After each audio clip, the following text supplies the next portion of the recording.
Let's do a little Q&A. Now, as luck would have it, I've just turned on the camera to do this, and the neighbors are getting their carpets clean, so if you hear any buzzing, that's what it is. I'm just gonna forge through because this is literally the only time that I can film this today. Before we begin, I just wanna remind you that this is the last day that you can purchase the Ultimate Vegan Health and Weight Loss Bundle. If you're interested in that, check the link down below. Let's get into our first question. I really like this question, and I feel like probably every single person who has ever wanted to eat a healthier, whole food, plant-based diet has run into this. The question is, how do you cook non-white flour pastas and not have them be horrible? Are there any brands you recommend? I've had horrible luck prepping alternative pastas.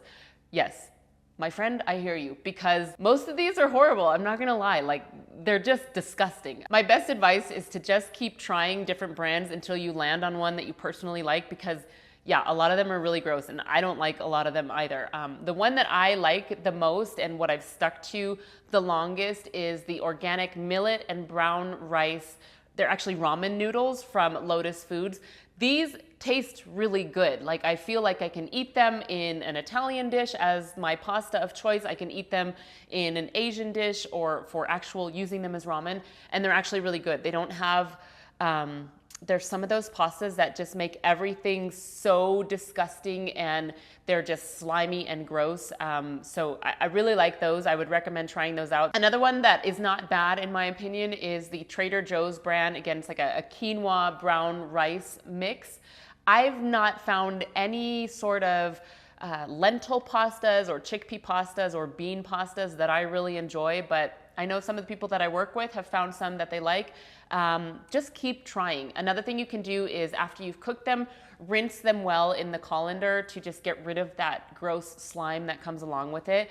And you know, if nothing you're finding is hitting the spot, I shouldn't say this, but then just plan to have a regular white flour pasta once a month just to get that craving underway. Like, this isn't a make or break, all or nothing sort of thing. If you need that and you need to have it like once a month, have it, enjoy every little bite of it, and then move on, you know?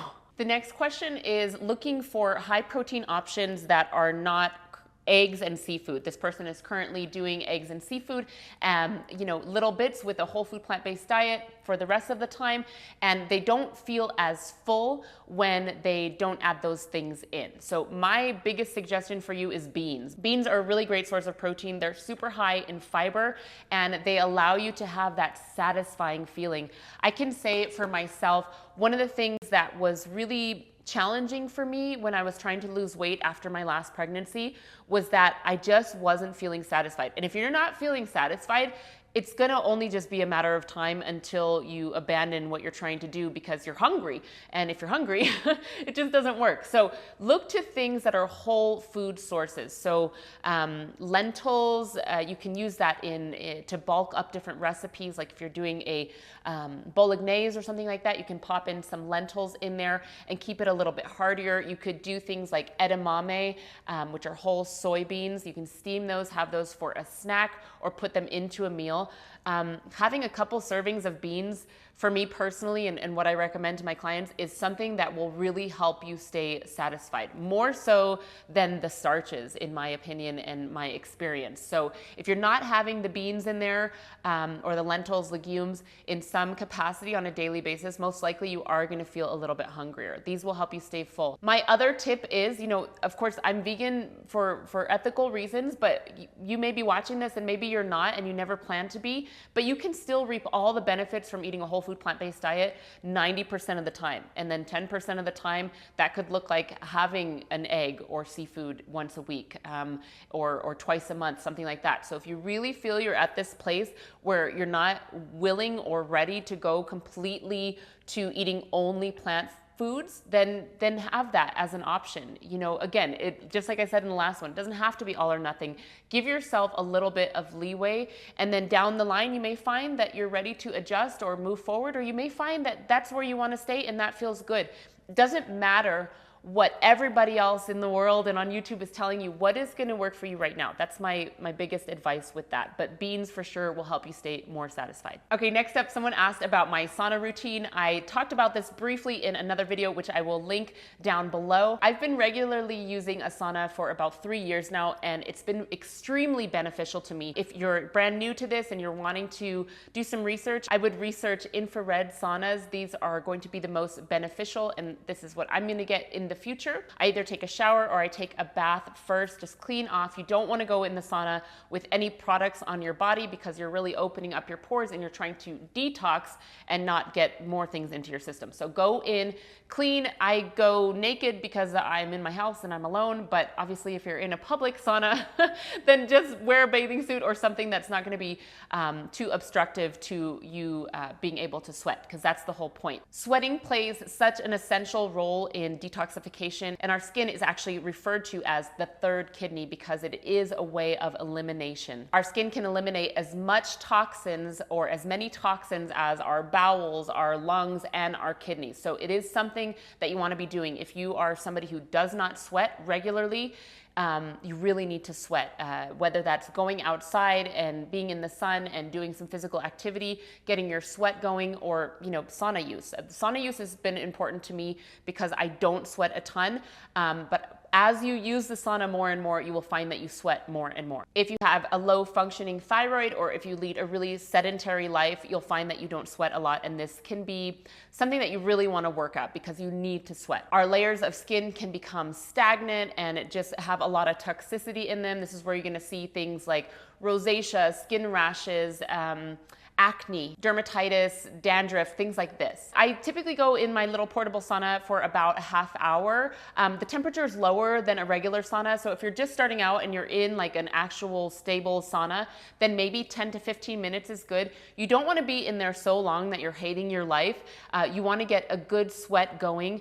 I always try to lay down a clean towel for myself, and then I have a clean towel, like a little rag or something like that, a clean one, where I can wipe the sweat off. Sometimes I even take my little gua sha stone in there and I just scrape down where the lymph nodes are, like, in the jawline here and down through the neck. I'll even sometimes just scrape through my skin gently with the gua sha stone in different areas just to get things moving, always towards the lymph nodes. I find it so relaxing in the sauna. I will either read a book in there or listen to a podcast, or sometimes I'll even take my phone in there and watch something if I'm not going to be in there too long and my phone won't overheat. But it's just really relaxing to take that moment where you really can't do anything else except for breathe and think. It's been really beneficial to my emotional health, to my stress level. I always sleep so much better when I do a sauna. And then when I'm done, I always make sure I shower off and just, I try to just go to sleep with nothing on. I don't put any lotions or anything like that on, just so my skin can breathe. And the nights that I sleep after a sauna compared to the nights that I don't, my sleep is always so much more restful. So there's so many benefits to doing this. If you're thinking about it, I highly recommend doing it and putting it into your routine. You can do this as many times a week as feels comfortable to you. If you are starting to feel too dehydrated by this, then you want to make sure that you have some water beforehand and some water afterwards. And if you're doing it 5 days a week, then I would just bring it down to like 3 or 4 if you're feeling super dried out. You can build up your tolerance to being in the heat, but just, listen to your body. Listen to your body, and it's going to tell you what the right amount of time and how many days per week is going to be good for you.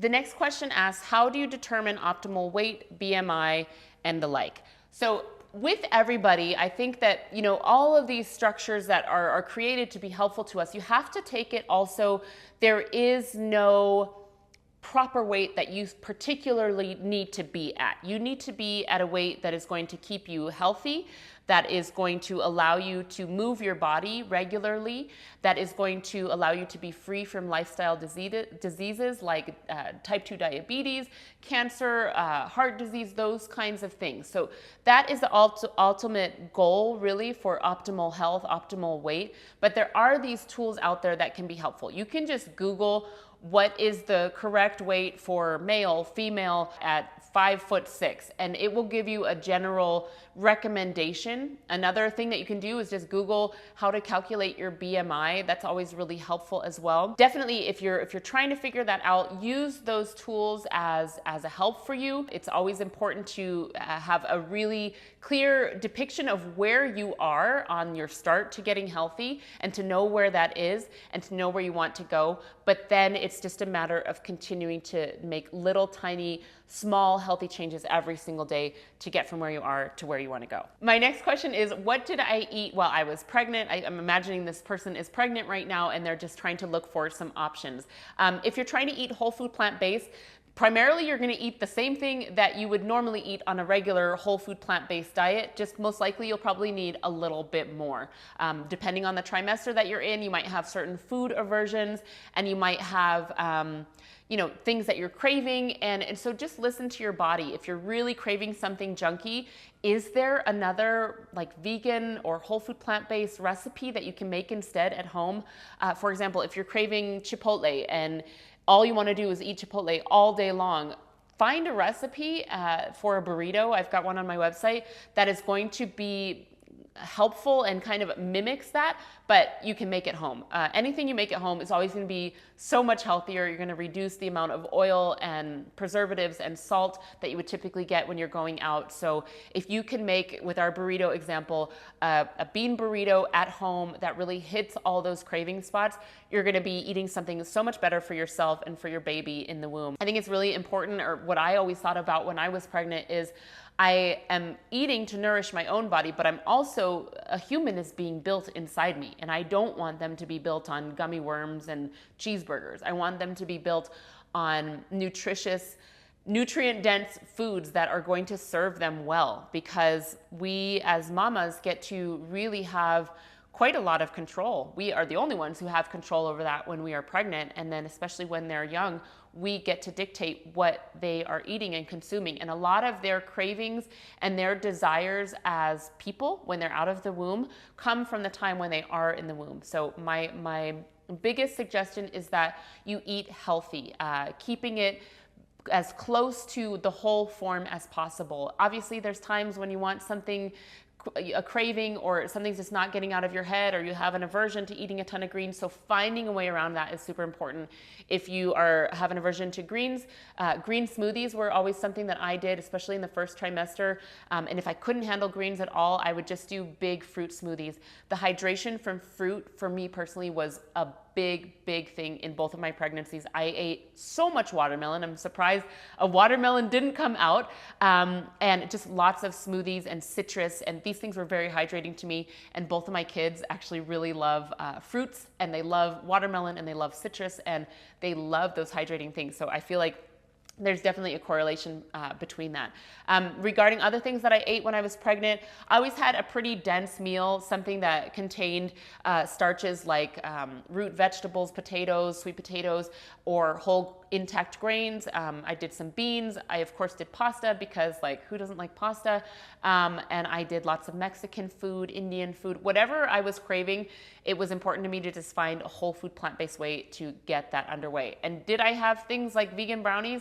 Yeah, I did. In my second pregnancy, probably too much. But yeah, I allowed myself the grace to have those things while trying to keep it whole food plant-based. Something that I got into, and you get in this way when you're pregnant, is making a toasted peanut butter and jelly sandwich. And I tried to make it as healthy as possible. I would grind my own peanuts for peanut butter, and I would use a full fruit or a real fruit jam, and I would make homemade bread. I still probably had way too many peanut butter and jelly sandwiches, but I know that was way better than Wonder Bread and Jif, you know what I mean? So split the difference, give yourself a little bit of grace, but try and eat as healthy as possible as you get through this, because it's not only going to help you have a better, easier pregnancy, it's going to help you with labor, have a better, easier labor, and then the postpartum period as well. And you're also doing it for your kids. So it's really win-win-win-win-win. So I encourage you to eat healthy, whole food, plant-based foods during your pregnancy. Okay, and the last one says, I want to start a cleaner lifestyle, but I don't know where to start. I get that. I really get that. I feel like sometimes in the beginning, it can seem so overwhelming. You know the choices that you've made are not serving you. You know what you're doing right now is not serving you. You know you want to get somewhere over there to Healthland, but how do you go from point A to point B? The first suggestion that I can give is just to stay as close to natural as possible. This encompasses all areas of your life, right? So food, stick to whole foods that your grandma and your grandpa knew as foods, and stay away from processed junk and tons of oil and all of that. When it comes to clothing and what we put on our body and our hair, what we wash our face with, all of those things. Again, staying as close to nature as possible, switching out heavily toxic makeups and creams and hair dyes for something that's healthier, cleaning your home with healthier cleaners as well. Even like, vinegar and water is something that I use pretty much in every area of my house. There's lots of different ways to, and products nowadays. There's a lot more available to you out there when it comes to home and beauty products that you can keep your home and you can still look cute, but not have it full of so many chemicals and toxic things that can be really burdensome to your body and to your health long term. Move. My second tip is to move. Move your body. Get moving every single day. This is very, very important. Movement is so important to our lymphatic system. It is the one system in our body that does not have a pump. We have to pump it. So things like jump roping, rebounding, walking, running, singing, dancing, all of these are natural things that you can do to move your body that cost nothing. You just have to stop with the excuses and find a time in your day to actually do them. There's tons of free videos on YouTube to start doing different workout challenges. So just get moving in a way that you enjoy. Break a sweat a few times a week, super important. Really, really important to move. And then my last tip here would just be to kind of give yourself an audit of the quality of your life. What does your life look like right now? If you are so busy and you wake up at 3 a.m. and you're not done till 9 p.m. and you don't eat that whole time and you come home and eat an entire pizza by yourself, this is not sustainable for health. So really looking at your schedule, looking at your daily routines, what would serve you that you can do today that is going to help you down the road to stay healthy and live a long life, managing your stress, managing your emotional well-being, the people that you surround yourself with, what you do, how you talk to yourself on a daily basis. The quality of your life is really important, and I think that it's easy to just think you can put the Band-Aid of a diet and exercise on something and think you're gonna be okay, but true wellness encompasses so much more. And so I would really recommend you to take an audit of what's going on in your life right now, and small, tiny steps. Are there 3 things that, if you look at your life, what are 3 things that you can make a change right now that would be doable and easy for you to make a switch and stick to? Do that. If you need more help with this, this is what I do. I'm a nutrition and a wellness coach, and I would be happy to work with you in some capacity or another. I work with people one-on-one. I also have group coaching. My next group coaching session begins on February 20th, and I'd love to have you join. We are going to be discussing how to lose weight, how to just be at that place that gives you sustainable wellness. It is possible. I know this works, and I know that you can do it too, but sometimes you just need a little bit of guidance and help. So if you're interested in learning about working with me one-on-one, or you want to take advantage of the group coaching, just check out my description. If you have more questions that you'd like me to answer, leave them down in the comments below. I'm happy to answer them. Thanks for being here, and I will see you in my next video. Bye.